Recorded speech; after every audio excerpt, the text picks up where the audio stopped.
Frankreich ist ein sehr wichtiger Markt für uns und wir sind auch dieses Jahr wieder stolz, dass wir auf der Solotrans dabei sein können und unseren französischen Kunden unsere Produkte zu zeigen, Neues vorzustellen, Funktionen zu erklären und wir sind in engen Verbindung mit den Fahrzeugherstellern, das macht uns besonders stolz.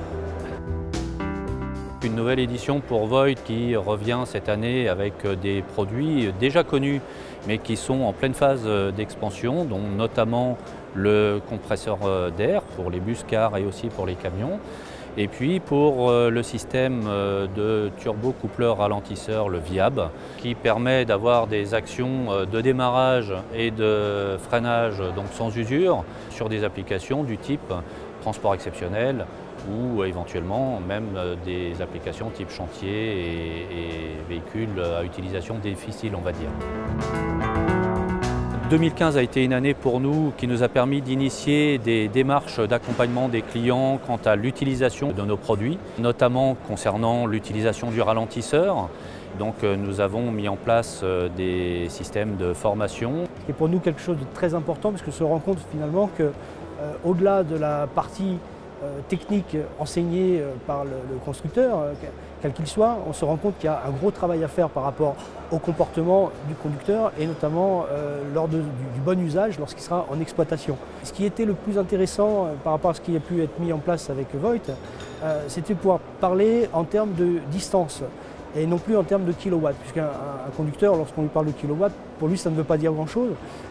Donc à partir du moment où on a pu lui mettre en place que son anticipation et un usage graduel, plot par plot, tout en souplesse, qui était tout à fait intéressante pour son confort, était quelque chose qui était véritablement listé sur piste. Et on s'est aperçu qu'il y avait finalement 200 mètres de distance.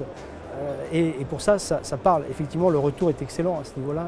Donc la formation est à la fois orientée sur des choses très techniques, orientée à des fins d'information pour les moniteurs internes dans les boîtes de transport. L'autre point aussi étant de travailler au niveau des acheteurs, on va dire, de façon à montrer que toutes les fausses idées qui ont été quelque part amenées petit à petit dans l'esprit des gens, n'en citer qu'une, je dirais l'usure prématurée des pneumatiques, on se rend compte qu'elle n'est pas due à un ralentisseur, mais elle est due finalement à un comportement. Et au-delà de l'usage ou non du ralentisseur, eh bien, on se rend compte que quelqu'un qui use des pneus use finalement tout un tas de choses qu'on lui mette ou pas un ralentisseur. Donc pour nous l'intérêt c'est de montrer vraiment que c'est un outil absolument indispensable pour une conduite optimisée. Donc quand on parle d'éco-conduite, eh bien, pour nous c'est que de l'optimisation, donc ça coulait de source.